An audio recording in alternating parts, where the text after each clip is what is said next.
Alors bonjour à tous, bienvenue dans ce webinaire d'information Devenir ingénieur agro pour la voie BTSA. Avant de laisser la parole à Laurence Desflesselles, la présidente de l'Alliance Agrénium et la directrice générale d'Oniris Agrobio. Donc merci en tout cas aux intervenants d'être présents et sans plus attendre, je passe la parole à Laurence. Oui, merci Julien. Bonsoir à toutes et tous et bienvenue du coup pour cette séquence de webinaire consacrée aux élèves qui sont en BTS agricole.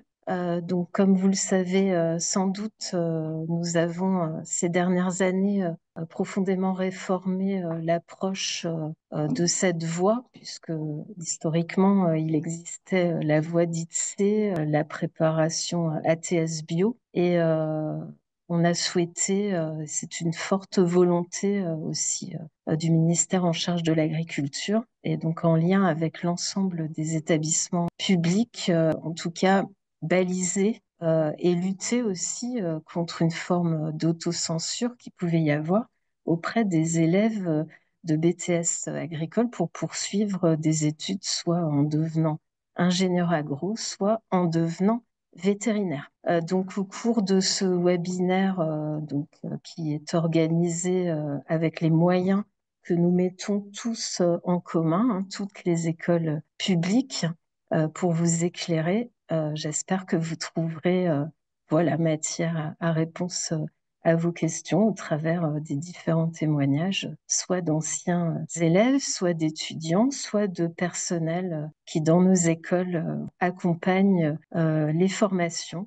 Et puis qu'il y aura un déclic. Ce webinaire n'est que précurseur évidemment d'autres informations que vous pouvez trouver en ligne. Et en tout cas, on veut susciter chez vous l'envie de poursuivre des études d'ingénieur pour l'agriculture, l'alimentation et l'environnement. En tout cas, sachez que ça vous est tout à fait accessible et ne raisonnez pas vos choix par rapport à ce qu'ont pu connaître les générations antérieures, mais c'est vous qui écrirez voilà, votre futur et donc tout est possible. Merci d'avance à tous nos témoignages et tous nos intervenants pour faire passer en fait ce qu'ils ont pu vivre et puis voilà tout l'épanouissement qu'ils ont pu rencontrer dans leur parcours et auquel vous pourrez vous identifier, je n'en doute pas. Et donc, au nom de l'ensemble des directeurs d'établissements publics, voilà, on vous souhaite en tout cas un très bon webinaire et puis bonne chance en tout cas dans vos démarches et on sera ravis de vous accueillir dans l'une ou l'autre de nos écoles. Merci. Merci beaucoup, Laurence, pour ces mots d'introduction. Je vais vous partager le programme de ce webinaire. On va avoir pendant une petite heure des échanges avec cinq étudiants alumni dans la perspective voilà, d'avoir des retours d'expérience, comme le disait Laurence. On aura l'intervention de Bénédicte Massé, qui est la directrice des études et de la vie étudiante de l'Institut Agro-Dijon. Et ensuite, l'intervention de Stéphane Lebrigand du service des concours agronomiques et vétérinaires. Et on terminera pour 19h30. En préambule, moi, je voulais juste vous partager quelques éléments clés de la spécificité de l'ingénieur agro. Donc là, vous destinez à entrer dans l'une des écoles membres de l'Alliance Agrénium, comme le disait Laurence, qui sont réparties sur tout le territoire, les écoles d'ingénieurs agro publiques. Et dans une vie antérieure, j'étais président d'UniAgro et on faisait une étude régulière avec ingénieurs et scientifiques de France pour connaître un peu mieux qui étaient les ingénieurs agro. Parce qu'un ingénieur agro, c'est un ingénieur généraliste avec de fortes connaissances sur le vivant. Et dans ces chiffres que vous voyez à l'écran, on se rend compte que par rapport à l'ingénieur classique, il y a beaucoup plus de femmes que d'hommes. Dans les ingénieurs aujourd'hui, l'ensemble des ingénieurs en exercice, ingénieur agro, un ingénieur sur deux est une femme.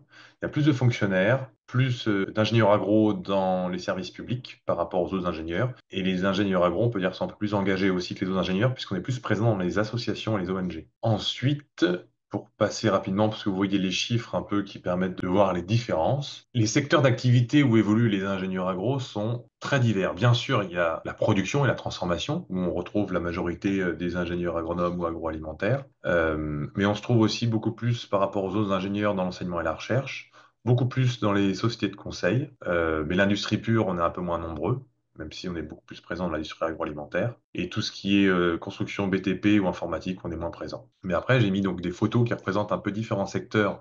On va aborder aussi ce soir. Dites-vous que si vous voulez travailler vraiment sur la culture, la gastronomie, le vin, l'environnement, l'océan, la finance, l'agroécologie, l'agroforesterie, le bien-être animal, la food tech, l'agriculture biologique ou des organisations comme la FAO pour faire de la recherche ou l'IFREMER, en fait, de passer par une école d'ingénieur agro, ça vous ouvre ces portes-là. Et petit mot, t'insiste aussi sur UniAgro, qui est la fédération des associations d'alumni des écoles d'agro publiques. On rassemble 85 000 alumni et tout au long de votre parcours professionnel, vous pouvez y trouver des informations de convivialité, de solidarité, mais aussi pour changer de secteur d'activité si vous le souhaitez. Donc ça, c'est les quelques mots en préambule pour vous montrer que l'ingénieur agro, par rapport à sa formation initiale, permettra d'évoluer dans un très grand nombre de secteurs d'activité. Et pour commencer, on va illustrer cette possibilité d'évoluer dans plein de parcours différents avec Clara. Clara, que je vais laisser se présenter. Je vais mettre tout de suite la photo que tu as choisie. Et l'idée, là, c'est pendant 5 minutes qu'on puisse discuter un peu tous les deux. Et tout au long de la présentation de Clara, n'hésitez pas à mettre vos questions dans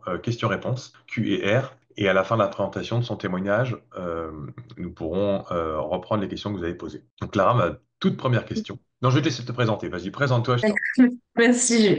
Bonjour à toutes et à tous. Alors moi, Clara Bourgos, je suis actuellement en deuxième année d'ingénieur agro à l'Institut Agro Rennes et je me suis retrouvée donc à l'Institut Agro après un BTS-PA.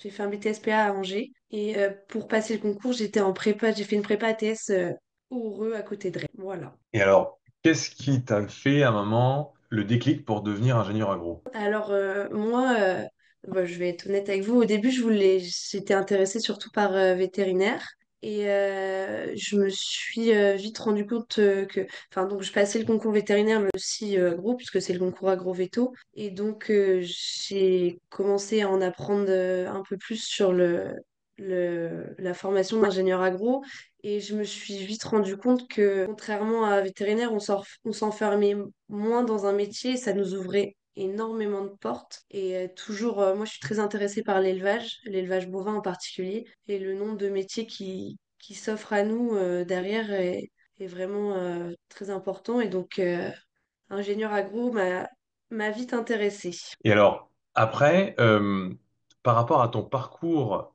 à l'Institut Agro, qu'est-ce qui t'a amené à choisir l'aspect dans lequel tu es? Oui, alors c'est vrai, j'ai pas précisé, je suis en spé production animale. Enfin, le vrai nom de la spé, c'est ingénierie des sciences et production. Oui, bon, bref, et sciences des productions animales. Parce que déjà, cette spé, elle est assez renommée à l'Institut Agro.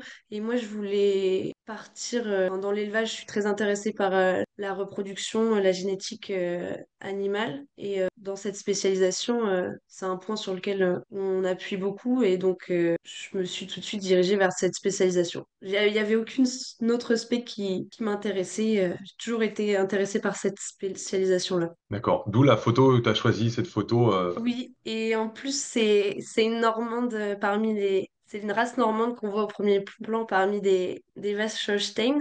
Je suis normande d'origine. Ça me tenait à cœur. Et puis, justement, en parlant de génétique, etc., on travaille de plus en plus, enfin, la Normande est de plus en plus mise au cœur des programmes de sélection laitier. Donc, voilà, c'est un petit clin d'œil à ma région et à ce à quoi je m'intéresse. Et alors, et après, avec ta comme tu le disais au début, tu étais plutôt motivé pour devenir veto et finalement, tu as basculé sur euh, une école d'agro. Aujourd'hui, par rapport à tes choix initiaux, comment tu t'en retrouves? Est-ce que tu es plutôt contente par rapport au choix que tu as pu faire au final? Ah oui, oui, je suis très contente, complètement. Je suis très épanouie dans la formation parce on voit, elle est très très riche justement. Et ce que je disais surtout, le fait que ça ouvre la porte à plein de métiers différents, enfin, c'est aussi une certaine ouverture d'esprit qu'on intègre, je trouve, en ingénieur agro.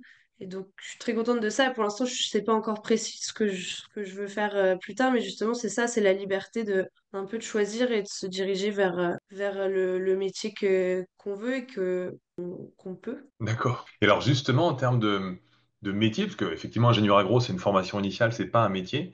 Toi, tu te destines dans le secteur du coup de l'élevage. Nous décrire un petit peu là ton quotidien. Alors sur le stage que j'ai, parce que j'ai fait plusieurs, enfin j'ai fait un stage à l'étranger, parce qu'en ingénieur, on a forcément un stage à l'étranger obligatoire. Et là, moi, j'étais en ferme expérimentale en Irlande, donc très laitière, ferme laitière, donc très intéressant. Il y a ce qu'il y a le côté il y a le côté terrain et le côté un peu analyse de données qu'on retrouve quand même beaucoup en ingénieur. Et c'est très intéressant puisque là, j'avais la chance de travailler sur les barrières virtuelles qu'ils appellent ça, et donc de répondre à une problématique grâce à des données qui ont été prises sur le terrain. Donc c'est des choses vraiment très intéressantes et on voit plein de choses différentes en fait, c'est ça qui est génial. Et alors, et rétrospectivement, si tu étais à la place des étudiants qui nous écoutent là, quelle info ou quelle astuce t'aurais aimé avoir et que t'as pas eu? J'aurais aimé qu'on me dise, enfin, qu'on mette en avant toutes les possibilités qu'on avait en faisant ingénieur agro, parce que moi, avant de m'y intéresser, c'est vrai qu'on me l'avait, je savais pas qu'il y avait autant de métiers possibles et que la formation était aussi riche. Et donc, ouais, c'est être plus informé sur la diversité des métiers derrière et la diversité de la richesse de la formation. D'accord. Et alors, justement, là, ceux qui nous écoutent, n'hésitez pas à poser vos questions dans Q et R pour que bah, les différents après intervenantes et intervenants puissent vous répondre. C'est vraiment l'occasion. On fait ce webinaire pour vous, pour justement pallier à ce déficit d'information. Et donc, vraiment, n'hésitez pas.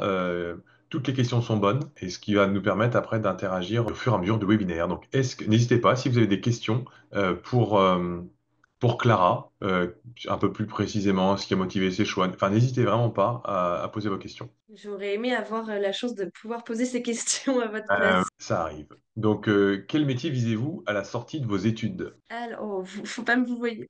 Ah oui, Alors, moi, je suis plus intéressée par ce qui est reproduction génétique, et je me dirige dans un premier temps de la R&D justement en reproduction, donc recherche et développement sur un peu les biotechnologies qui tournent autour de la reproduction. C'est assez précis, mais d'accord. Et alors, une autre question, est-ce que ta formation ne se limite qu'à l'élevage?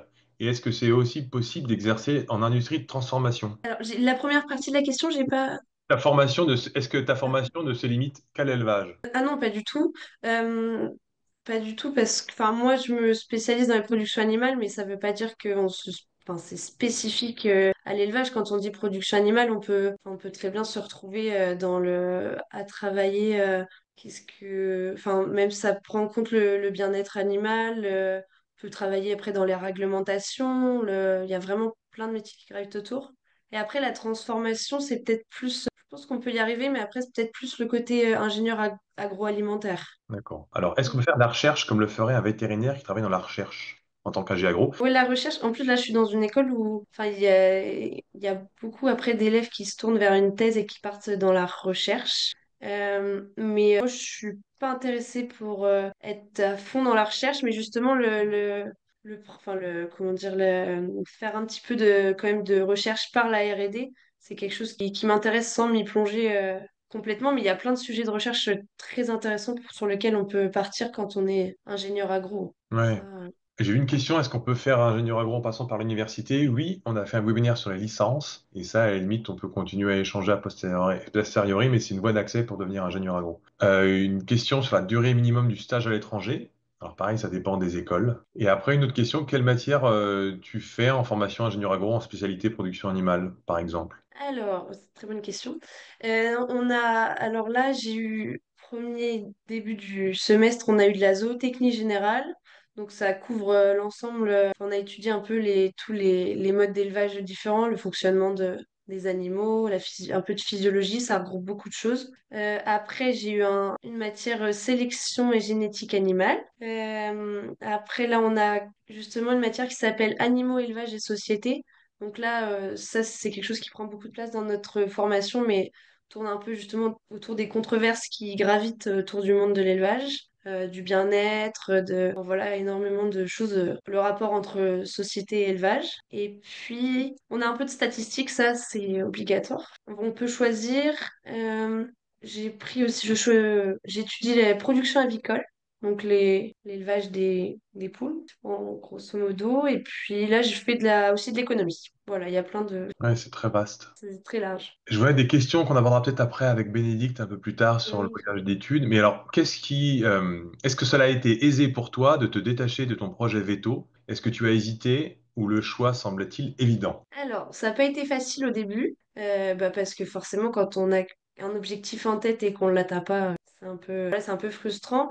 Mais là, maintenant, aujourd'hui, j'en suis très contente et presque, je me dis que c'est plutôt une bonne chose. J'ai réussi à m'en détacher facilement, puisque en fait, on peut se rapprocher énormément de l'animal, on a moins l'aspect, comment dire, santé et pas aussi fort en ingé agro, mais ce que je dis aussi souvent, c'est que nous, on voit les animaux en bonne santé, on fait en sorte qu'ils tombent pas malades. Après, on anticipe un peu le travail que le veto n'aura pas, et non, non, je regrette pas du tout. Je suis très contente. Et alors, après, il y a pas mal de questions où tu peux répondre en direct dans le Q&R si tu veux, Ouais, à une question spécifique. Et alors, une d'accord. dernière question. Pourquoi tu as choisi l'Institut Agro-Rennes pour faire tes 3 ans d'études? Parce que c'est une école qui est plutôt bien réputée entre toutes les écoles publiques. Enfin, elle a bonne réputation et l'aspect production animale est justement aussi bien réputé. Et donc, voilà. Et puis la localisation un petit peu aussi, hein, c'est la plus proche de chez moi. Donc voilà. L'aspect production animale, après, enfin, Laurence ou Bénédicte pourront compléter. Vous avez ça aussi dans d'autres écoles d'agro, zootechnie ou production animale, dans tous les cas. Et après, ben, regardez autour de vous euh, l'école d'agro peut-être la plus proche et vous pouvez regarder effectivement euh, si une spé animale vous intéresse, si elle est bien présente. Là, je vois qu'il y a pas mal de questions, tu vas voir dans Ouais, je vais répondre. Je vais. et là, je vais passer, en tout cas, un grand merci, Clara, pour ton témoignage. C'était vraiment super. Camélis, est-ce que tu peux te présenter, tout simplement? Oui, donc du coup, donc j'ai intégré Bordeaux Sciences Agro cette année, donc je suis en première année en apprentissage. Avant ça, j'ai fait un BTS gestion forestière en apprentissage aussi, dans les Alpes de Haute-Provence. Et en fait, je suis une reconvertie dans le sens où j'avais déjà fait une prépa avant pour intégrer une école de commerce. J'ai intégré du coup mon école. J'ai eu mon diplôme, j'ai travaillé à Paris notamment et j'ai voyagé ensuite pendant un an avant du coup faire de l'apprentissage en BTS. Super. Et alors, pourquoi cette photo? Alors pourquoi cette photo? En fait, moi ce que je voulais montrer, c'était que enfin, je me suis reconvertie notamment parce que j'avais envie de comprendre mon environnement, mais le paysage, et je trouve que cette photo, elle montre un peu tout, c'est-à-dire il y a des aménagements humains, enfin d'humains, il y a une ville, il y a une partie culture, il y a une partie forêt, et c'est un peu ça qu'on apprend. Il y a un cours d'eau aussi, et on apprend à comprendre un peu les différents milieux naturels, leurs interactions, et aussi comment prendre en compte bah, finalement tous les usagers pour comment au mieux prendre en compte tous les usagers en fonction des différents milieux et essayer de trouver un moyen de concilier un peu tous ces besoins. Oui. Aussi, une autre chose, c'est que je trouvais que être ingénieur agronome, c'est aussi pouvoir avoir le luxe d'habiter dans des régions qui sont souvent compliquées en termes de travail, parce que en fait, finalement, on travaille dans des régions où il y a de l'agriculture ou de la forêt, et c'est souvent des très belles régions, mais malheureusement, c'est compliqué de trouver du travail pour d'autres secteurs. Et je trouve que en forêt ou en agriculture, c'est pas le cas, et je trouve ça vraiment bien. Et merci, Camélis. Et alors, question, pourquoi à un moment tu t'es dit du commerce, je passe à l'agro? Parce qu'en école de commerce, c'est très généraliste et en fait, on est plutôt amené à travailler dans ce qu'on appelle les fonctions support de l'entreprise. Donc, c'est des fonctions qui vont aider à faire marcher l'entreprise, mais on n'est pas dans le cœur du métier. Et moi, ce qui me manquait, c'était des connaissances et des savoir-faire scientifiques et techniques, savoir réellement, enfin, avoir réellement des techniques et pas être tellement polyvalent qu'en fait, on sait rien faire, entre guillemets. Et puis, les débouchés en école de commerce, c'est beaucoup en bureau à Paris, hein, en tout cas en France. Et moi, j'avais envie de sortir de ça. Et alors, être ingénieur, c'est quand même une grande partie dans les bureaux, mais de pouvoir aussi faire des relevés terrain, pouvoir quand même s'y bouger et voir différents milieux et les comprendre et les analyser. Et alors, toi, du coup, tu fais ingénieur agro par apprentissage. Est-ce que tu peux nous en dire un peu plus? Oui, alors du coup, c'est un concours passerelle qui est pas très connu, mais que je trouve vraiment super. C'est notamment après BTS, donc licence pro. Je crois que c'est à peu près. Enfin, il y a d'autres origines, mais en termes de diplôme, mais bon, globalement, c'est ça. Et du coup, pendant 3 ans, on est donc en apprentissage, donc en entreprise, et bah, on alterne. Donc, c'est pas du tout un rythme très régulier. Mais on alterne et du coup ça casse aussi un peu la routine, je trouve. Et en plus de ça, ça permet de voir des choses d'entreprise qu'on a moins vues à l'école et inversement. Voilà. Actuellement, du coup, tu es dans quelle entreprise? Oui, pardon. Du coup, je suis à la Société forestière de la Caisse des dépôts. C'est une entreprise de gestion forestière, globalement. Donc, c'est très axé forêt, mais c'était au départ ce que moi j'ai fait. Même si là, j'ouvre un peu mes chakras, entre guillemets, en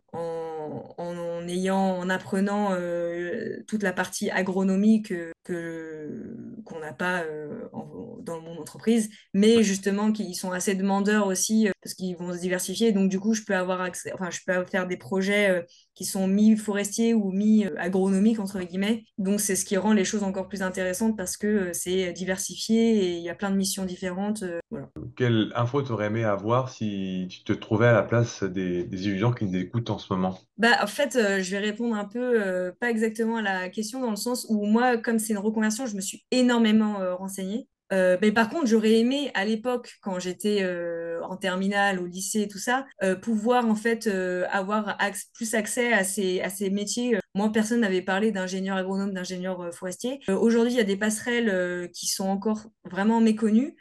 Après des BTS par exemple. Et par contre, je pense quelque chose qu'il faudrait vraiment que les gens aient en tête avant de se lancer, c'est de savoir, enfin vraiment ne pas idéaliser le métier ni le travail au quotidien. Par exemple, être en forêt, c'est pas vraiment marcher sur des sentiers battus et il y a des journées où on est sous la pluie, il y a les ronces, bon voilà, il fait -3, enfin j'exagère, mais voilà, il y a aussi des aspects du quotidien qu'il faut pas oublier et aussi bien se renseigner auprès des professionnels de la filière parce que entre ce qu'on apprend, les matières qui peuvent être passionnantes et après ce qu'il y a comme travail, parfois on peut se rendre compte un peu tard que finalement les débouchés correspondent pas exactement à ce qu'on s'était mis en tête. Donc c'est ça aussi qu'il faut voilà, avoir en tête. Impec. Merci beaucoup. Alors, est-ce qu'il y a des questions pour Camélis? Mais je vois qu'il y a des questions qui affluent, mais qui ne sont pas forcément en lien forcément avec le thème. Alors, ouais, si, une question. Est-ce qu'en faisant la formation d'apprentissage et en choisissant une alternance, ça te ferme au domaine d'activité de l'entreprise dans laquelle tu es en alternance? Ça pourrait, mais ça pourrait dans le sens où l'entreprise, forcément, elle va avoir un œil sur la spécialité qu'on choisit. C'est pour ça qu'il y a des écoles comme notamment Bordeaux Sciences Agro où quand on candidate lors du concours apprentissage, on candidate directement à une spécialisation en 3e année. Mais je crois que c'est quasi la seule école qui fait ça.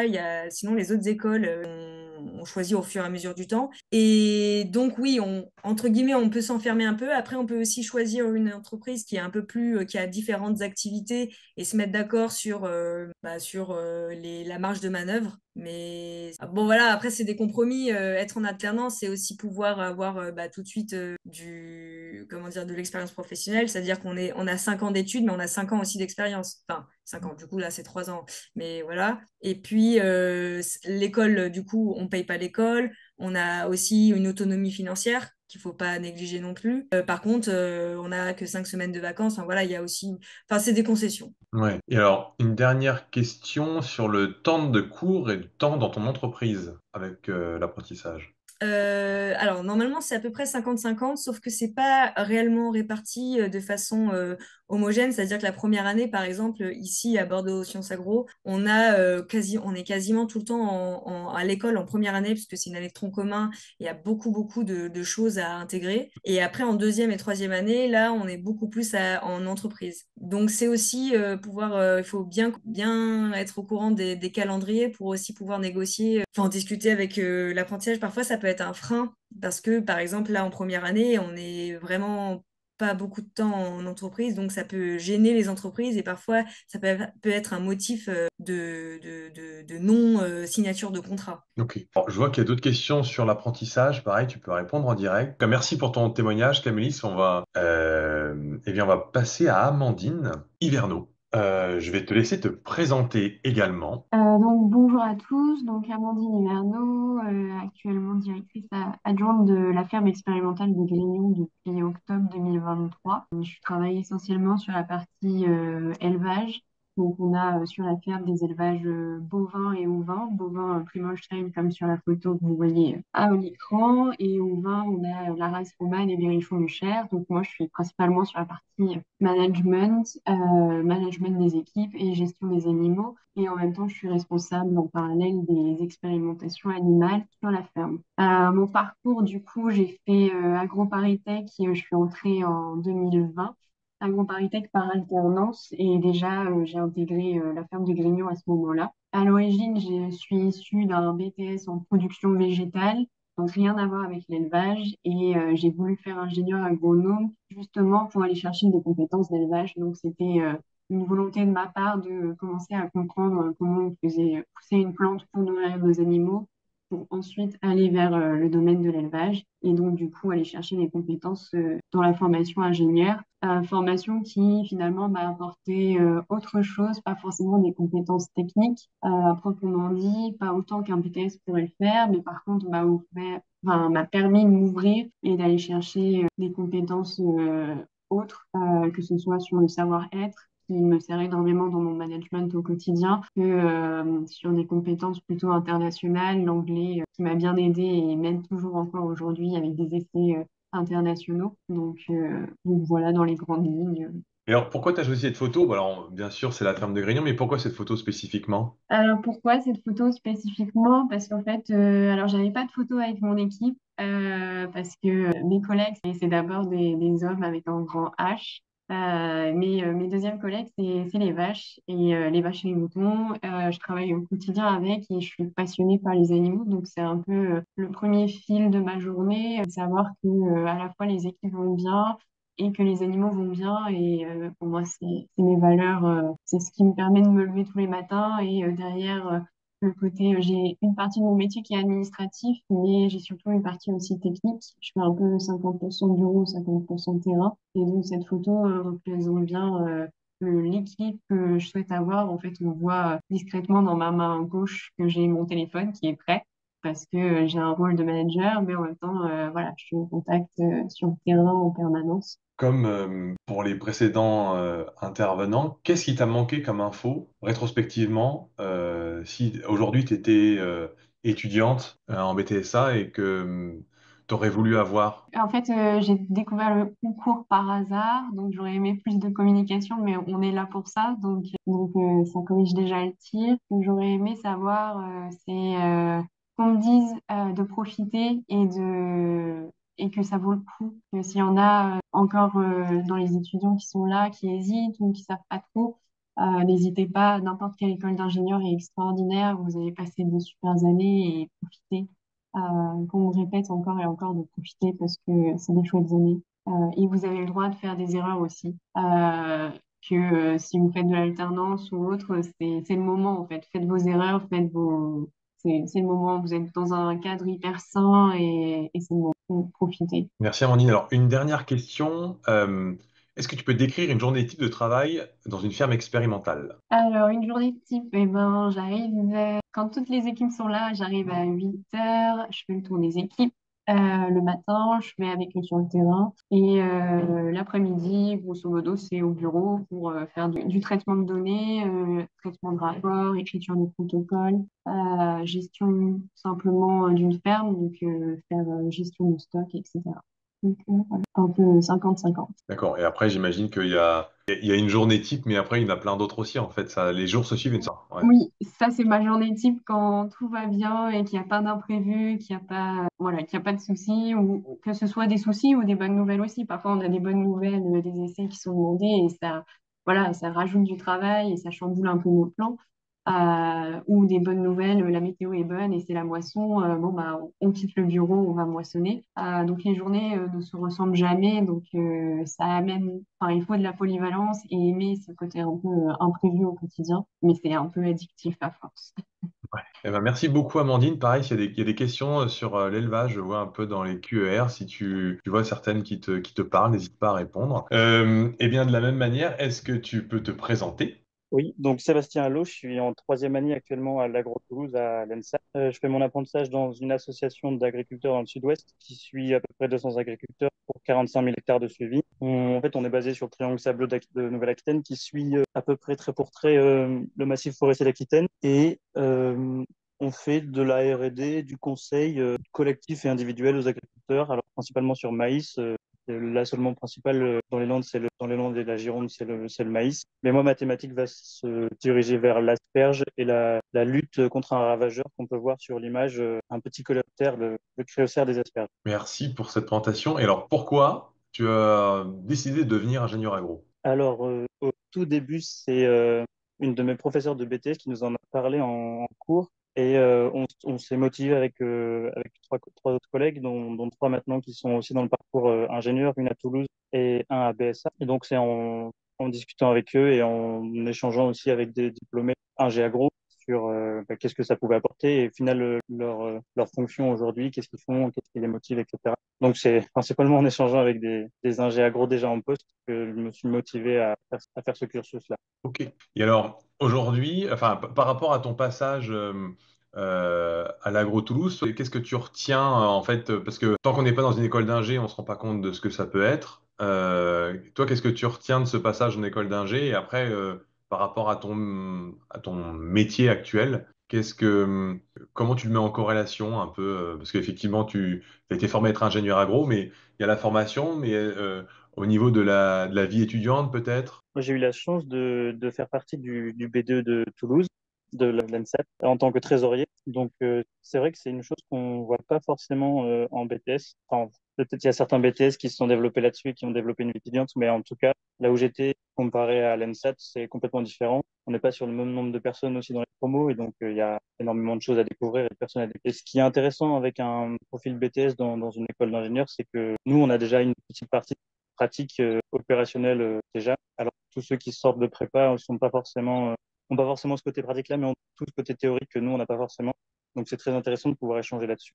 Et après au BDE, parce que c'est vrai que ça c'est aussi, qu'est-ce que tu en retires de ton expérience au BDE? Que c'est très prenant et qu'il faut savoir faire la part des choses entre son entreprise, son temps de travail personnel et son temps de vie étudiante. Là-dessus, j'ai passé beaucoup de nuits blanches à faire des comptes opérationnels pour les événements, etc. Donc c'est assez contraignant, mais c'est une expérience qui est extrêmement enrichissante et je repartirai dedans sans hésiter si. Et alors, toi, comme tu as eu la chance de discuter avec des enseignants et de rencontrer des ingénieurs agro, ce qui est déjà vraiment super pour pouvoir choisir cette voie ingé agro, est-ce que tu as un autre astuce, un autre conseil que tu aurais aimé avoir rétrospectivement? Ne pas hésiter à prendre du temps pour discuter avec l'entreprise en amont. Enfin, je sais que c'est tard pour les apprentis, mais ne pas hésiter à discuter vraiment profondément avec l'entreprise pour savoir si vraiment ça va correspondre dans l'entreprise et si la thématique de travail va être vraiment, enfin, si vraiment ça va vous intéresser pendant 3 ans, quoi. Après, il y a toujours moyen de bouger dans l'entreprise ou de changer d'entreprise, c'est toujours des perspectives qui sont possibles.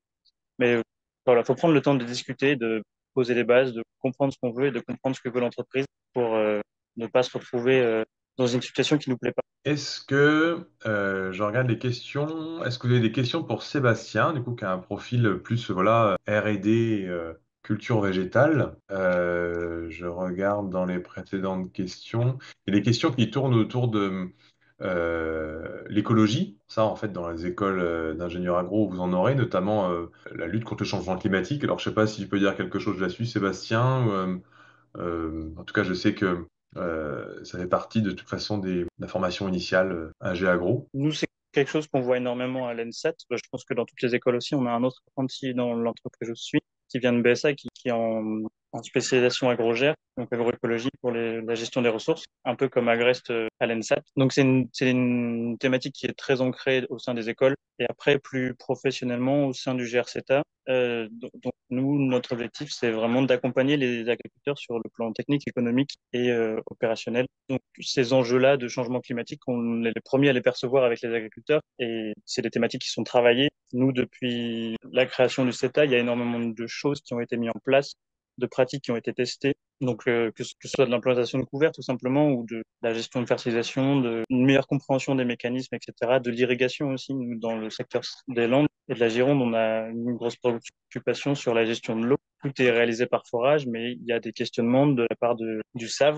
donc les services de gestion de l'eau, autour de cette question-là de la gestion de l'eau. Et donc, c'est des enjeux qui sont primordiaux. Et les agris se questionnent dessus. Et nous, au sein de l'association, on va travailler sur ces thématiques-là en suivant les demandes des agriculteurs. Alors, et une dernière question avant de passer à Clément. Quand tu as choisi l'Agro-Toulouse, est-ce que tu l'as choisi par rapport à la spécialité qui était proposée ou est-ce que tu as découvert la spécialité après coup? Nous, enfin, avec le parcours apprentissage, en tout cas à l'ENSAT, et je sais que ça se fait dans d'autres écoles, on rejoint la formation directe en ayant demandé une spécialisation. Donc, on est déjà au courant de la formation, de la spécialisation qu'on veut choisir. Certes, il est possible de changer en cours de formation, mais c'est assez compliqué. Mais donc, on rejoint directement avec la spécialisation. Enfin, on rejoint directement dans l'objectif de rejoindre la spécialisation en troisième année. Ben, merci Sébastien. Pareil, si tu vois des questions dans le QER qui t'intéressent, n'hésite pas à répondre. Et là maintenant, on va terminer, Merci à vous. merci beaucoup, ce tour de témoignage avec Clément. Je te laisse te présenter. Alors, moi, je suis Clément Remissegan, donc je suis diplômé ingénieur VET AgroSup Clermont-Ferrand depuis 2023. Donc, cursus que j'ai réalisé en apprentissage pour ma part aussi. Et je venais d'un BTSA production végétale avec une spécialisation production de semences, donc que j'ai réalisé dans une école à côté de Castelnaudary. Et je venais avant même d'un bac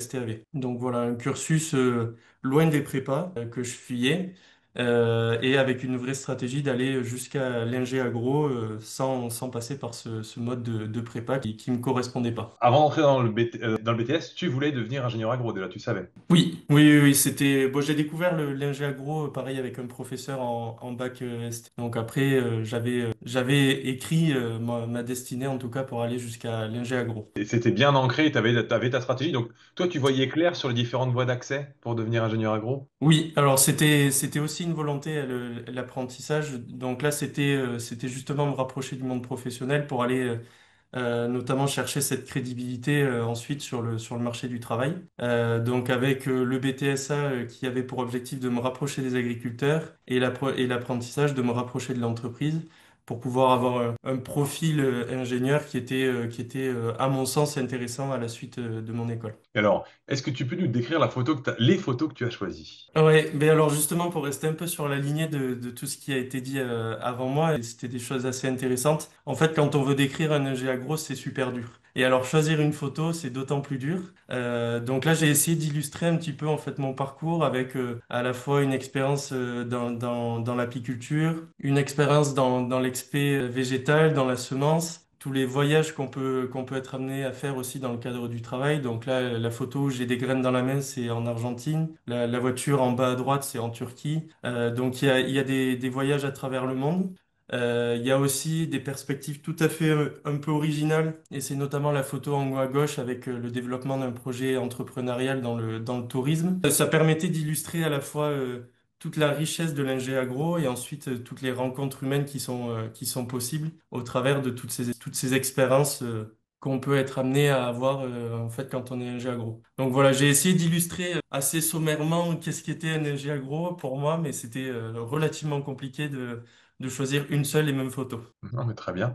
Et alors après, et aujourd'hui, donc tu es plutôt, enfin, tu peux nous décrire ton quotidien? Oui, alors aujourd'hui, moi je suis chargé de projet alors qu'on appelle agronomie, innovation, outils numériques. Donc l'idée étant en fait de porter des projets en lien avec l'activité de l'entreprise pour laquelle je travaille, donc RAGT Semences, et qui a pour objectif de développer à la fois des solutions liées à la génétique, mais aussi des solutions plus systémiques avec l'intégration dans les rotations de différentes cultures, puisque nous aujourd'hui, on développe un portefeuille espèces qui est assez large et qui nous permet de travailler à la rotation, ce qui est une approche plutôt intéressante d'un point de vue agronomique, en tout cas. Alors, et rétrospectivement, si tu avais été étudiant et que tu écoutais des témoignages, quelle astuce t'aurais voulu qu'on te donne? Ou qu'on te conseille, Alors, quelle info? Alors, il y en a une parce que je l'ai pris de pleine face. C'est de pas laisser de côté l'anglais, puisque j'ai survécu sans faire trop d'efforts en anglais jusqu'à ma deuxième année. Au moment où il a fallu partir à l'étranger, ben, je me suis rendu compte qu'en fait la principale barrière, c'était pas forcément les compétences, les connaissances ou son caractère, c'était principalement la langue. Et c'est particulièrement long de passer du temps à l'étranger sans pouvoir échanger, sans pouvoir discuter et se nourrir aussi des expériences des autres, tout bonnement parce qu'on ne sait pas parler anglais. Donc à mon retour en France, j'ai fait une formation à côté en anglais, donc de 300 heures, et là, je peux vous dire que j'ai regretté de ne pas avoir fait de l'anglais avant, quoi. D'accord. Parce qu'il y a une question là, est-ce qu'il est possible de partir à l'étranger durant le cursus en apprentissage? Alors, c'est une des principales contraintes quand on recherche un contrat d'apprentissage. Tout à l'heure, je l'ai entendu, je ne sais plus qui l'a évoqué, mais c'est effectivement un point souvent de discorde avec les entreprises potentielles, puisque ça reste un moment d'absence pour l'entreprise. Donc, moi, quand j'étais en formation, c'était 2 mois, il me semble, donc il y a quelques années. Et l'idée, c'était de partir en fait sur le temps d'entreprise, aux frais de l'entreprise, tout en restant payé. Donc là, en général, des grosses entreprises comme RAGT, il n'y avait pas de souci particulier. Moi, j'ai eu pas mal de collègues ou dans des plus petites entreprises où ça posait un petit peu plus de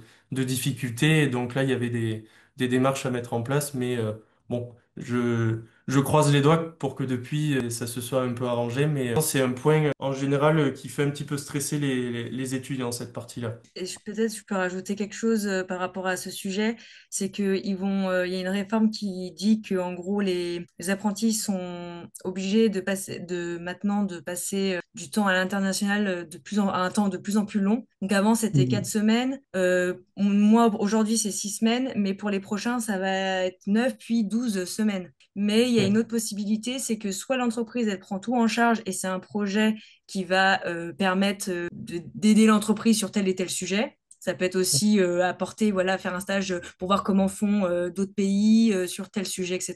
Il y a aussi une autre possibilité, c'est de mettre en veille le contrat, c'est-à-dire qu'on n'est plus du tout payé par l'entreprise et on part comme si c'était un congé sans solde, on part pendant le temps obligatoire. Mais ça veut dire quand même, alors même il y a plus de salaire, il y a quand même du temps passé hors de l'entreprise, pour détailler. Très bien, merci Camélie. C'est effectivement des éléments qui étaient déjà d'actualité. Et donc moi, j'étais parti effectivement à l'étranger dans le cadre d'un projet pour l'entreprise.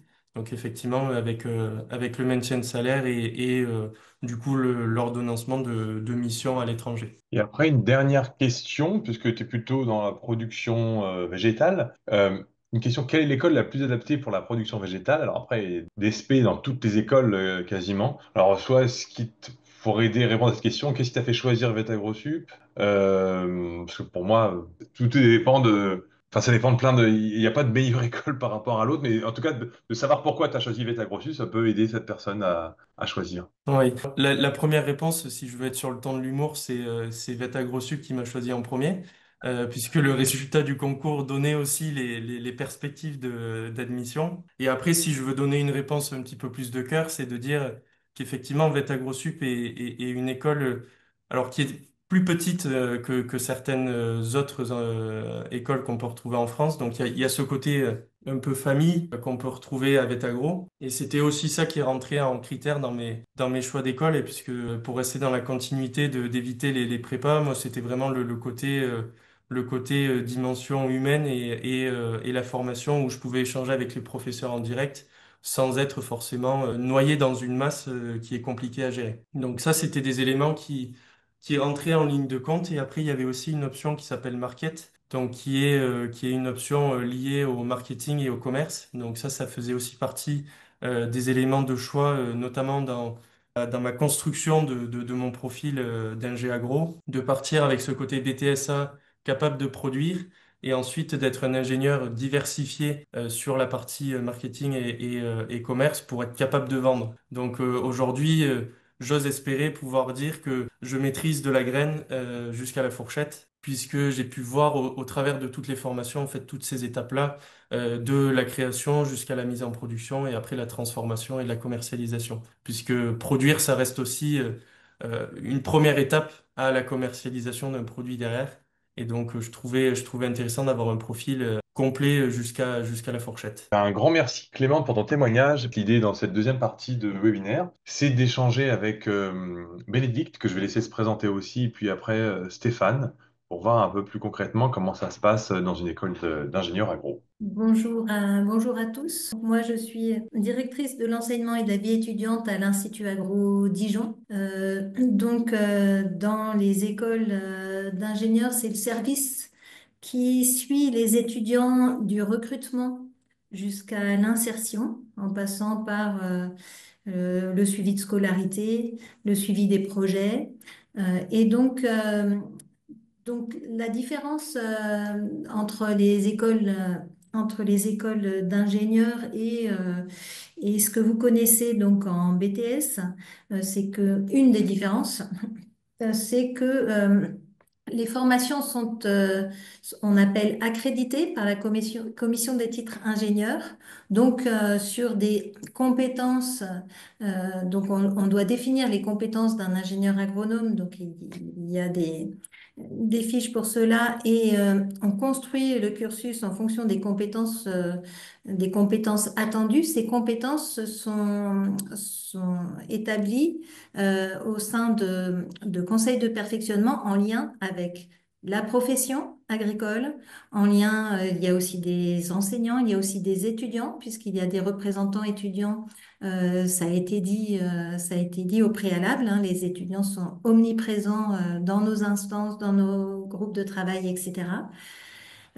Et donc ensuite, voilà, le cursus est construit. Tout ça pour dire, il y a plein de questions dans le questions-réponses sur le choix d'école.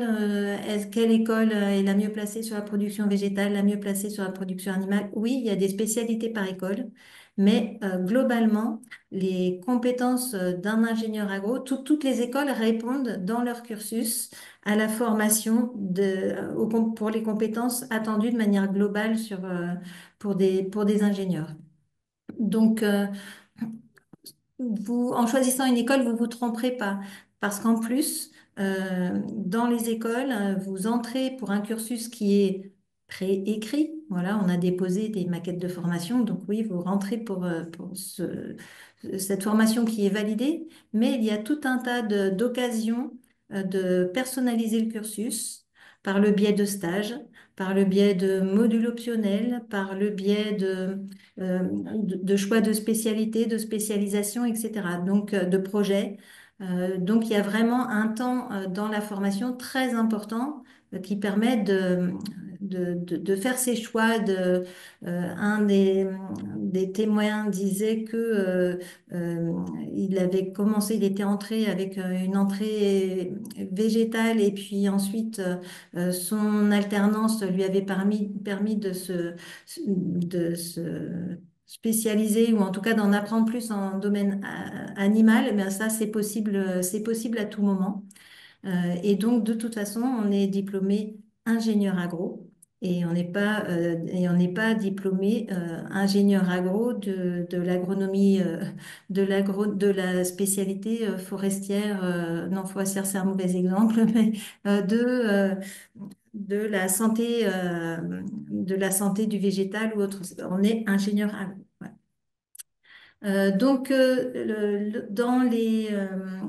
Dans les écoles, pour ce choix d'école, appuyez-vous sur les sites internet des écoles qui sont assez bien. Alors, c'est vrai que ça fait une somme d'informations, mais sur ces sites internet, vous avez des témoignages d'apprenants, que ce soit des alternants ou des étudiants.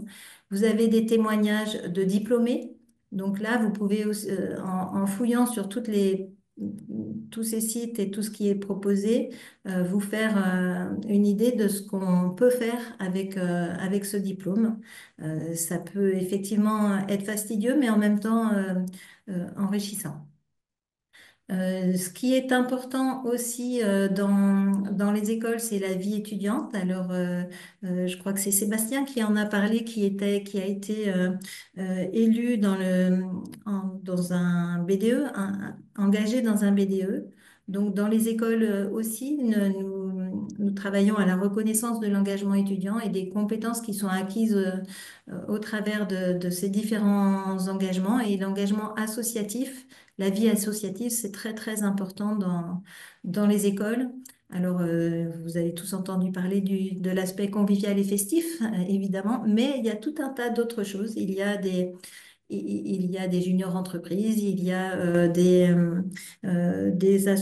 associations qui sont en- dans le domaine professionnel ou pas. Voilà, il y a qui sont dans l'agroécologie, il y a vraiment tout un tas de domaines possibles et ça, c'est à l'initiative des étudiants.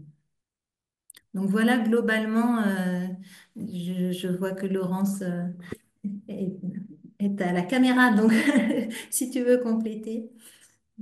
Non, non, merci, merci Bénédicte. Peut-être en écho à certaines questions, je ne sais pas si ça a été dit, mais on peut finalement démarrer c'est l'importance de notre réseau d'écoles agro-publiques. On peut démarrer dans une école et terminer notamment l'année d'approfondissement ou de spécialisation dans une autre du réseau, en fonction, comme l'a dit Bénédicte, de votre parcours un peu à la carte. Voilà. Pour exemple, j'ai deux étudiants euh, qui sont à Oniris-Singer et qui font leur dernière année à AgroParisTech, deux d'ailleurs dans deux directions assez différentes. La première, agroalimentaire, ça peut souvent aller biotechnologie, donc vers la cosmétique, cosmétologie. Et puis la deuxième qui voulait plus revenir vers l'agronomie par rapport à son parcours à Bac+2, comme vous finalement en BTS-A. Et comme au niveau de Niri-Singer, on est plus sur la transformation, les biotechnologies, l'agroalimentaire, du coup, elle a fait son année d'approfondissement à AgroParisTech pour revenir un peu sur des aspects plus de vision filière globale. Voilà, je vous cite ces deux exemples-là parce que ça montre vraiment la richesse de notre alliance collective aussi. Voilà, ce qu'il faut retenir, c'est ça, la force et l'intérêt d'intégrer. Ça peut vous paraître fastidieux de préparer un concours, etc. Mais n'oubliez pas que c'est une grande richesse de pouvoir entrer dans une grande école publique agro et qui allie vraiment des forces de recherche aussi à l'enseignement supérieur. Et voilà, tout un carnet d'adresses qui peut vous permettre de construire un parcours à la carte au gré de vos aspirations, de votre bagage Bac+2 également, et de vos aspirations d'insertion professionnelle. Merci Laurence, merci Bénédicte. Pareil, si vous avez des questions, n'hésitez pas à continuer sur voilà, la formation ou la vie étudiante. Pour appuyer ce que disait Bénédicte, j'ai partagé un lien dans le chat où vous pouvez consulter tous les planètes agro qui sont sortis. Dernièrement, il y a quand même 5 portraits par planète agro. Donc, il y a plus d'une cinquantaine là à consulter. Ça vous permet de voir en fait comment les gens interviewés ont cheminé pour être là où ils sont. Donc à la fois des agros qui sont dans le milieu vraiment, j'ai envie de dire, production ou transformation, mais aussi ce que j'appelle des hors-champs ou des agros qui ont vraiment complètement, à partir de leur formation initiale, mis leurs compétences au service d'autres secteurs d'activité. Il y a trois questions, j'ai repéré dans les questions-réponses trois questions qui méritent peut-être qu'il y ait une réponse à tout le monde. Par exemple, il y a au niveau des débouchés, quelle est la différence entre faire la voie à l'apprentissage et la voie scolaire? Euh, donc là, je voulais préciser que de toute façon, un diplôme obtenu par la voie de l'apprentissage ou la voie scolaire, c'est les mêmes diplômes à la fin. C'est diplôme, on ne précise pas par quelle voie on a obtenu ce diplôme. Euh, la différence, c'est le temps passé en entreprise et l'articulation avec l'alternance entre les périodes de formation et les périodes d'entreprise. Donc, c'est la forme en fait de l'apprentissage et chacun, voilà, les choix doivent se faire entre ce qui convient le mieux à chacun, soit l'entreprise, soit l'apprentissage en statut, enfin la formation en statut étudiant. en termes de débouchés, sous statut étudiant, il y a beaucoup de stages, donc il y a possibilité de le valoriser sur le CV aussi. L'apprentissage, c'est valorisé comme une première expérience. Donc je pense que c'est ce qui peut faire la différence au niveau du CV. Et dans les questions qui continuent, qui poursuit cette idée, il y avait la question de est-ce que de faire l'apprentissage, ça ferme les portes après dans le domaine très précis dans lequel on a fait l'apprentissage par rapport à la suite? Eh bien, on a beaucoup d'étudiants d'apprentis, qui changent d'entreprise au cours de leur apprentissage déjà pour faire alors ça pose des difficultés, c'est pas forcément tout le temps souhaitable, mais pour certains c'est un choix pour varier le- les expériences. Et puis surtout, on a beaucoup d'apprentis qui, une fois leur diplôme passé, veulent aussi voir autre chose. Donc valorisent leur diplôme pour d'autres domaines que ceux dans lesquels ils ont été pendant tout leur apprentissage. Donc non, ça ne ferme pas les portes. Et puis j'avais encore une autre question, la dernière peut-être, sur l'écologie m'intéresse énormément. Est-ce qu'en tant qu'ingénieur agronome, on peut contribuer à la lutte contre le changement climatique, par exemple? Ben, j'espère que oui. Et en tout cas, ce sont des questions qui évidemment sont abordées dans tous les cursus et dans toutes les écoles. Voilà, et dans toutes les spécialités, parce que c'est aussi une question une question pour l'agronomie, mais aussi pour l'agroalimentaire, voilà, pour toutes les spécialités. Merci beaucoup, Bénédicte, pour ces précisions. Et encore une fois, ça pour tous ceux qui nous écoutent, c'est un point de départ. N'hésitez pas après, encore une fois, comme ça a été dit par les témoignages, de solliciter autour de vous des enseignants, des alumni. C'est en discutant que vous affinerez un peu ce que vous avez envie de faire ou ne pas faire. Et donc ça, on a vraiment là pour ça. Euh, Vous pouvez poser encore vos questions à Bénédicte, à Laurence. Là, je vous propose de passer spécifiquement sur la partie un peu plus technique avec le service des concours agronomiques et vétérinaires avec Stéphane. Merci. Alors bonjour à toutes et à tous. Alors je suis Stéphane Le Brigand, gestionnaire concours au service des concours agronomiques et vétérinaires. On est situé à AgroParisTech, mais on recrute pour l'ensemble des écoles, les grandes écoles publiques. Vous avez à l'écran les BTS agricoles éligibles au concours. Ce qu'il faut savoir, c'est que pour participer, pour rentrer en école d'ingénieur agro, vous avez deux possibilités passant par un BTSA ou un BTS, ce sont la formation initiale, donc la voie BTS, BTSA du concours, ou la voie apprentissage, et vous avez la possibilité de vous inscrire aux deux. Pour s'inscrire, il faut être en cours de deuxième année ou être titulaire du diplôme. Il n'y a pas plus de conditions que ça. Et vous voyez qu'au niveau des BTS agricoles, bah, voilà, c'est la totalité des BTSA qui sont éligibles au concours. Donc vous savez qu'en passant par un BTSA, vous vous ouvrez les portes des concours et des grandes écoles publiques.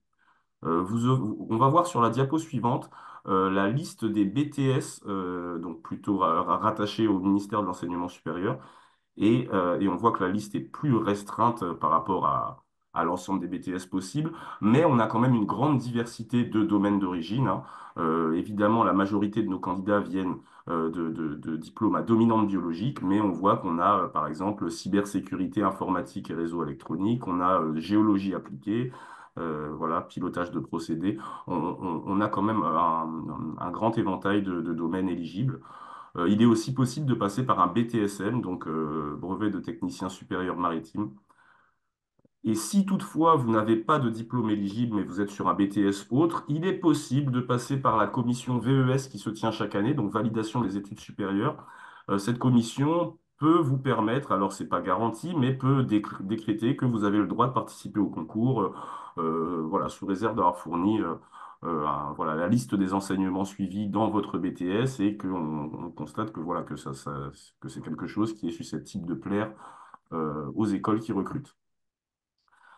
Alors, si on passe à la suite, Julien, on va avoir la liste, les places offertes par école. Donc ça, c'est pour la session 2025, mais il faut savoir que ça... Donc c'est pour la voie BTS, BTSA, hein, parce qu'on a déjà eu un webinaire sur la voie apprentissage, que je vous invite à aller consulter aussi sur le site du service des concours AgroVéto. Pour ce qui est du nombre de places offertes en 2025, qui sera probablement similaire lors des sessions ultérieures, on a l'ENSAT qui offre, l'Institut Agro-Toulouse qui offre 8 places. l'ENSAIA à Nancy qui en offre 6, Bordeaux Sciences Agro en offre 7, Oniris Vet Agro Bio Nantes offre 22 places sur cette voie BTS BTSA. Vet Agro Sup Clermont, 15 places. L'Institut Agro Montpellier pour la spécialité agronomie, c'est 6 places. Et pour la spécialité SADS, c'est 3 places. Pour la suite, on doit avoir à la diapo suivante l'Institut Agro Rennes-Angers avec spécialité agronomie 10 places, spécialité agroalimentaire 3 places et spécialité horticulture et paysage 7 places. L'Institut Agro Dijon offre 10 places en agronomie et sur le cursus agroalimentaire, dit cursus en ingénieur en alimentation durable, 7 places. Et enfin, Agro ParisTech offre 20 places, qui nous fait un total de 124 places offertes pour, il me semble, 327 candidats cette année. On va le voir à la diapo suivante. Voilà, donc on a bien, c'est ça, 327 candidats inscrits. On a les résultats d'admissibilité qui sont tombés, on va y venir juste après. Donc ce qu'il faut savoir, c'est que pour ce qui est des inscriptions, on publie la notice valant règlement du concours voilà, entre mi-novembre et fin novembre chaque année. Et les inscriptions ouvrent aux alentours du 10 décembre et ferment aux alentours du 10 janvier. Donc il faut absolument pas rater le coche parce que voilà, on a des fois des candidats, enfin des étudiants qui se réveillent un peu tard et qui ont raté cette petite phase d'inscription d'un mois environ. Et pour le coup, dans un contexte d'équité de traitement entre les candidats, ce n'est pas rattrapable. Donc ça vous force à attendre la session suivante. Évitez d'attendre le dernier jour pour effectuer les démarches en ligne, sachant qu'il peut y avoir des fois des problèmes techniques, des saturations, etc. Voilà, donc vous aurez à créer un compte candidat. Vous obtiendrez un identifiant, un mot de passe qui vous seront utiles jusqu'à l'intégration en école. Donc ça vous sera utile pour déposer toutes les pièces justificatives en ligne, le dossier pour la phase d'admissibilité, consulter vos résultats. Voilà, consulter vos résultats, consulter vos propositions d'intégration en cas de réussite au concours. Et donc voilà, ce sera utile sur l'intégralité de la session. Et comme je disais précédemment, vous avez la possibilité de vous inscrire à la fois à la voie BTS, BTSA qui donne accès à une formation initiale via des classes passerelles. Donc en fait, en passant par la voie BTS, BTSA, vous intégrez d'abord une classe passerelle pendant un an. Je vais vous mettre la liste de ces classes passerelles dans le chat. Voilà, et donc ce sont exclusivement des lectas qui proposent cette année de classe dite propédeutique avant l'intégration en école et donc le cursus en formation initiale qui dure 3 ans. Et pour la formation en apprentissage, en fait, vous passez le concours en deuxième année de BTS ou une fois titulaire du diplôme, et là, vous intégrez directement la première année du cursus d'ingénieur, mais sur une formation, non pas la formation initiale, mais une formation en apprentissage. Donc, ce sera une seule liste de vœux même en cas d'inscription, de double inscription, c'est bien une seule liste de vœux que vous devez formuler. Donc, vous n'aurez qu'une proposition d'intégration à la fois. C'est pas possible d'avoir deux propositions et d'avoir le choix. Alors, pour ce qui est de la phase d'admissibilité, ça se fait sur une journée. Vous avez une épreuve, enfin, normalement, c'est deux épreuves écrites, mais on va y venir un tout petit peu plus loin. Donc, pour la phase d'admissibilité, c'est la sélection sur dossier, donc un dossier à déposer en ligne avec, vous trouverez la liste hein, avec, des pièces à fournir dans la notice alors, il y a une petite erreur, là, il y a marqué voie BUT, mais c'est bien voie BTS, BTSA. Donc voilà, vous aurez à fournir un certain nombre de pièces, CV, lettre de motivation, l'ensemble de vos bulletins de notes, enfin les résultats académiques obtenus depuis le baccalauréat. Et alors à cette note coefficient 2 vient s'ajouter une note pour une épreuve d'analyse et synthèse de documents techniques et scientifiques. Donc là, vous devez vous déplacer dans l'un de nos centres d'écrit. Donc, c'est une épreuve de 2 h 30, coefficient 1. Et là, au moment de l'inscription, vous devrez choisir un thème sur lequel vous composerez. Donc, on a agroalimentaire, production animale, production végétale, environnement, paysage, biologie médicale aussi, je crois. Donc, tout ça, vous pouvez voir le détail hein, dans la notice sur le site du service des concours Agroveto. Et alors, le jour où vous passez cette épreuve écrite d'analyse et synthèse de documents techniques et scientifiques, vous passez aussi une épreuve de QCM qui comptera pour l'admission. On y viendra juste après. Donc, j'imagine que certains d'entre vous qui participaient à ce webinaire ont passé ces épreuves cette année. pour l'instant, on n'a pas d'exemple de sujet en ligne, mais c'est pas improbable que vous en ayez. Enfin, la partie QCM, on n'a pas d'exemple de sujet en ligne, mais pour l'épreuve d'analyse et synthèse, vous avez un grand nombre de sujets, tous ceux des sessions antérieures, qui sont consultables sur le site pour éventuellement vous préparer de votre côté. Donc là, on a publié les résultats d'admissibilité pour la voie BTSA BTS. On a 267 admissibles. Donc vous voyez, sur 327 candidats, voilà, on a déjà une partie des candidats qui n'a pas passé cette phase-là, mais on a une grande partie des candidats qui va pouvoir passer les épreuves d'admission. Donc là, ce sera un système de mini-entretien en distanciel. Donc, tous les 267 admissibles peuvent prendre rendez-vous en ligne. Il y a un système de prise de rendez-vous avec des créneaux à cocher. Et donc, vous devez choisir vos trois épreuves en fonction du calendrier. Donc, ça se fera sur la première semaine. Ces entretiens se dérouleront sur la première semaine du mois de juin. Vous allez avoir donc un entretien professionnel, un entretien de motivation si vous voulez, un entretien sur un thème d'actualité et un entretien sur travaux ou stages effectués au cours de votre formation.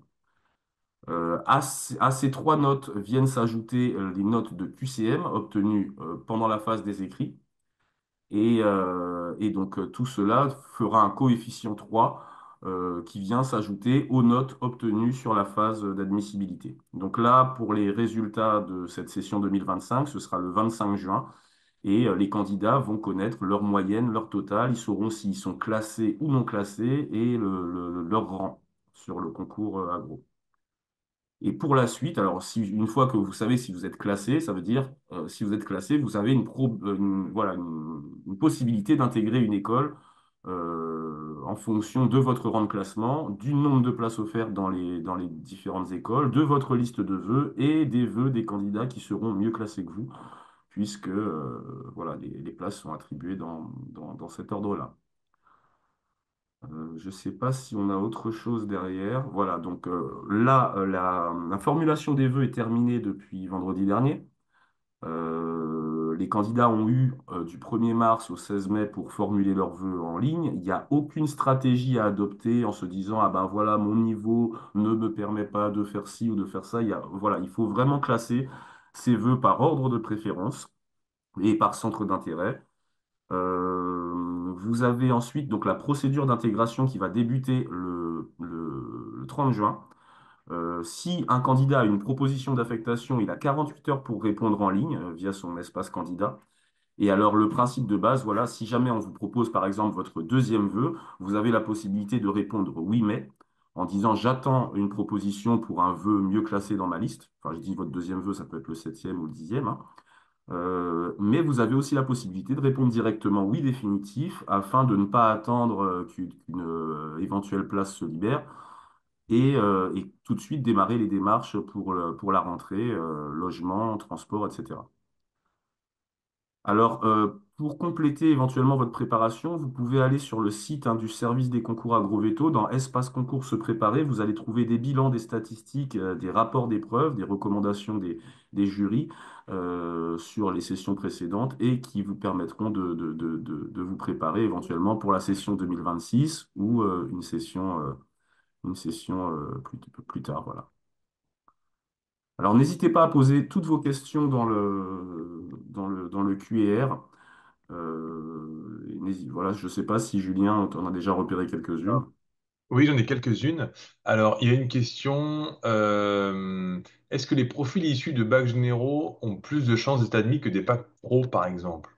Absolument pas. Disons que de toute façon, on a des grilles d'évaluation sur la phase d'examen du dossier. Les grilles d'évaluation sont des documents confidentiels qui ne sont pas communiqués sur le service des concours, mais ces grilles d'évaluation permettent de traiter tous les candidats équitablement, peu importe le diplôme requis d'origine ou le bac. Voilà, c'est pas ce qui compte. En tout cas, il n'y a rien d'éliminatoire à ce niveau-là.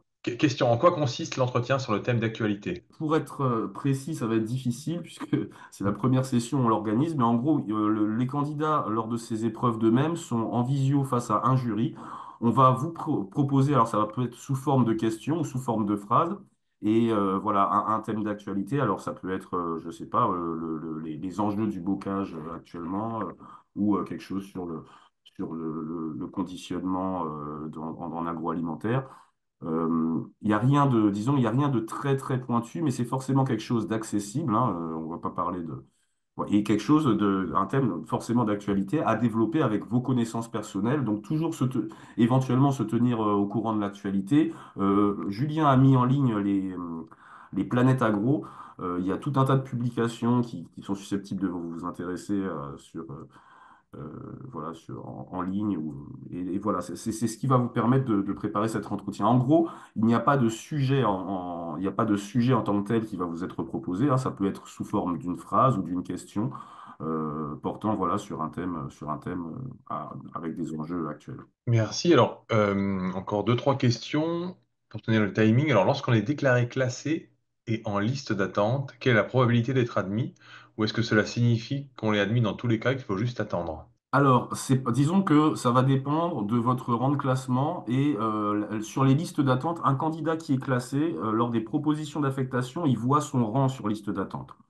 Donc, quelqu'un peut très bien avoir une proposition d'affectation sur son troisième vœu et voir qu'il est en liste d'attente, en deuxième sur liste d'attente pour son deuxième vœu et septième sur liste d'attente pour son premier vœu. Et ensuite, les probabilités, c'est difficile de le dire, mais à partir du moment où vous êtes classé, voilà, vous avez toutes les chances de pouvoir intégrer une école en fonction de votre liste de vœux et, comme je vous dis, hein, des choix des candidats mieux classés que vous. Une question pratique. Comment accéder à la prise de rendez-vous pour les oraux? La personne qui pose la question n'a pas reçu de lien. Alors, il faut aller sur le site du SCAV, donc c'est dans Espace concours BTSA BTS, et c'est dans la partie admission. Et donc, admission, vous aurez un lien, enfin, il y a un lien dédié, il faut aller, donc prise de rendez-vous. Éventuellement, je le rajouterai tout à l'heure dans le chat.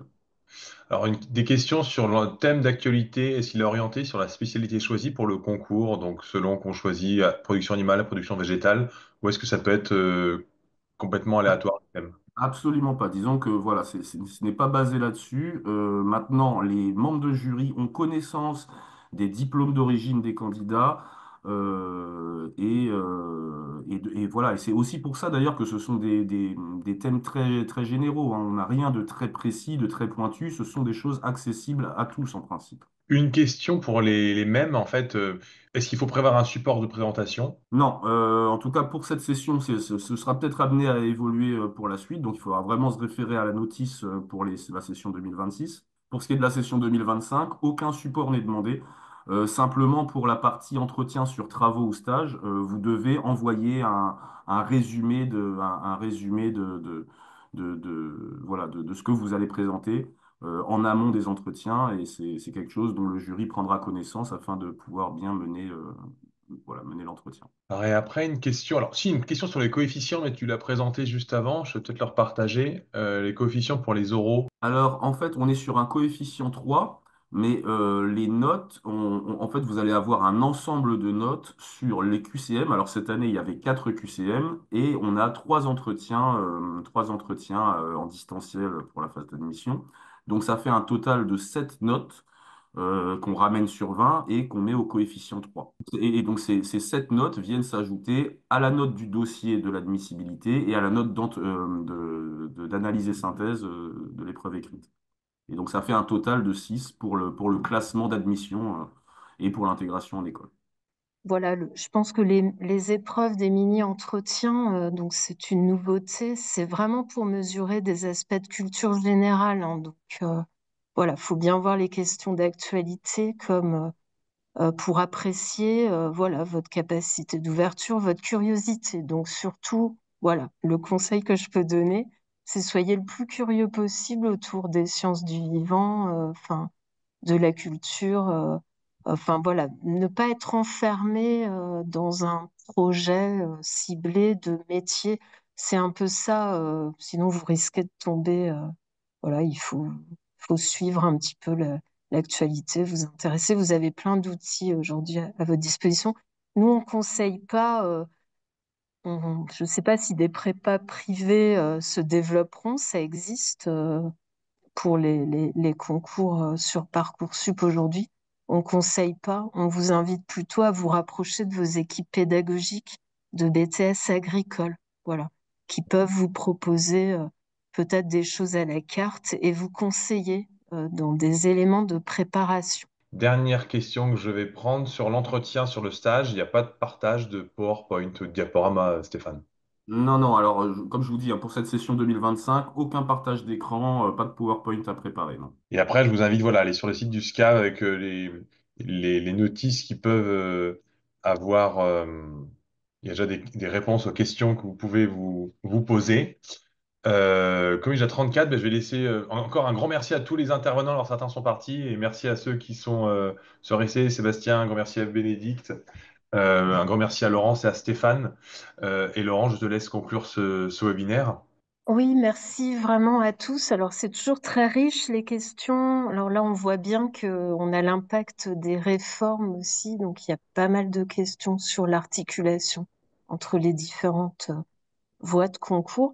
J'ai noté aussi, mais c'est parce que comme je suis à la tête d'une école mixte, Veto et Agro, qu'il y a parfois la question du deuil de Veto, je vous invite à bien réfléchir aussi à la projection que vous faites sur l'image des métiers vétérinaires, des métiers autour des animaux. Euh, un intervenant l'a très justement dit, c'est difficile d'expliquer et de résumer ce qu'est un ingénieur agro et la diversité des métiers, alors que vous avez l'impression de savoir ce qu'est le métier vétérinaire, alors que c'est pas du tout le métier idéalisé qu'on peut avoir voilà, dans sa tête. Il faut que vous reteniez que la diversité vraiment des métiers, des opportunités. Et c'est comme l'auberge espagnole, votre parcours futur d'ingénieur agro, il sera ce que vous aurez envie d'y apporter aussi. Évidemment, il faut que vous ayez l'envie de travailler avec les sciences du vivant, de travailler sur les enjeux alimentaires, mais c'est l'avenir, voilà, pour demain. Donc, il y a une grande richesse qui vous attend, des débouchés professionnels. Voilà. Et au vu des chiffres qu'on a pu partager, vous voyez que ça a beau être des concours, voilà, vous avez votre chance, quoi. Il y a surtout deux tentatives possibles aussi. Voilà, donc ne vous auto-censurez pas en vous disant que ça peut paraître compliqué, que vous ne savez pas quoi choisir. Et il y a aussi des questions, est-ce que vous avez l'obligation de savoir ce que vous voulez faire? Évidemment que non. Et je pense que vous serez toujours, en particulier dans les oraux, bien accepté en faisant preuve de curiosité, de questionnement. Et il faut vous dire, beaucoup de nos étudiants, quand ils arrivent, entre l'arrivée et puis la sortie, évidemment, ils s'enrichissent des rencontres, de tout ce qu'on peut apporter à l'école et en dehors. Donc ça, c'est des éléments aussi qu'il faut que vous ayez compris et que vous pouvez tout à fait retranscrire dans des entretiens par rapport à votre motivation sans avoir un projet parfaitement précis. Voilà. En tout cas, on vous souhaite une bonne continuation, voilà, et en espérant que ce webinaire ne peut pas apporter toutes les réponses, mais vous aura donné un éclairage un peu différent, un panorama, voilà, de la richesse et de tout le champ des possibles. Très bonne soirée à toutes et tous, et merci beaucoup, Julien, pour la coordination.